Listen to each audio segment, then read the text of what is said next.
Dr. Hayden is an exceptionally dedicated, diligent, wonderful leader who capably was a steward for the historic documents in the nation's library, the Library of Congress.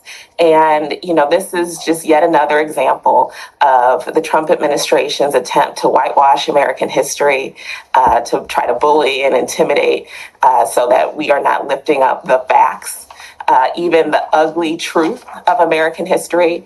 And I am so disappointed to see them attacking such a capable leader. Well, well, well. Here we go again.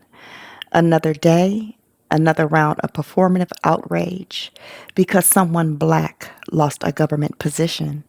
And of course, we're supposed to cry, march, and declare it a tragedy.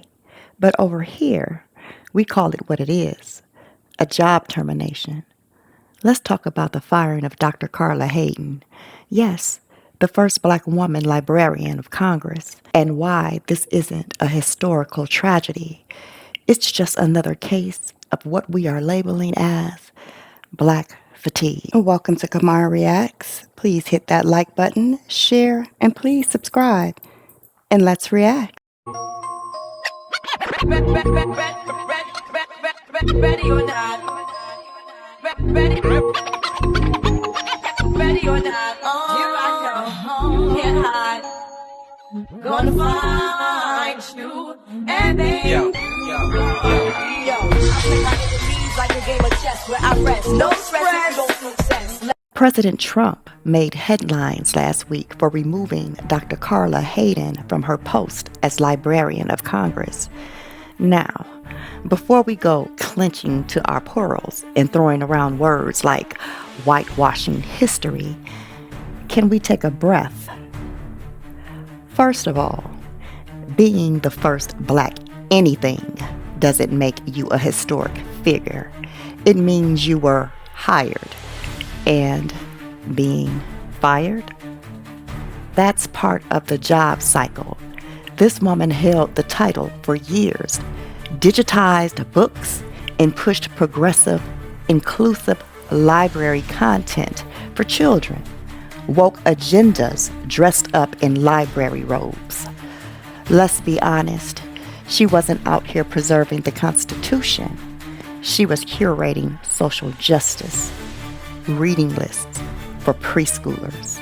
Democrats are out here acting like this woman freed the slaves. Chuck Schumer, Hakeem Jeffries, and the usual echo chambers are screaming that this is some attack on black excellence.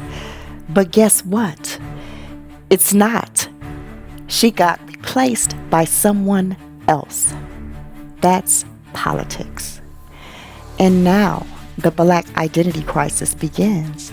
Every headline cries that this is a racial purge or an attack on democracy. No, this is what happens when your job becomes more about your skin tone than your skill set. Let me be crystal clear. I am tired of black people using melanin as a shield from accountability. Tired of pretending every professional shakeup is another civil rights march. Tired of this recycled victimhood. If the position was so powerful and sacred, why are we reducing it to racial symbolism every time someone gets replaced? We're not saying she didn't do her job. We're saying your degree doesn't exempt you from consequences. It doesn't make you untouchable. Woke credentials don't protect you from a new administration with different priorities. If Dr. Hayden brought ideology into a role that's supposed to serve the entire country, then she made her exit inevitable. She was not a queen. She was not a martyr. She was an administrator with an expiration date. And it came. If we want real progress, we have to stop turning every professional transition into a racial funeral. Dr. Hayden was not Rosa Parks. She curated books. That's it. No one is whitewashing history. We're just not rewriting it to include everyone's resume. Enough already. She was woke. She's gone. Goodbye. Thanks for watching.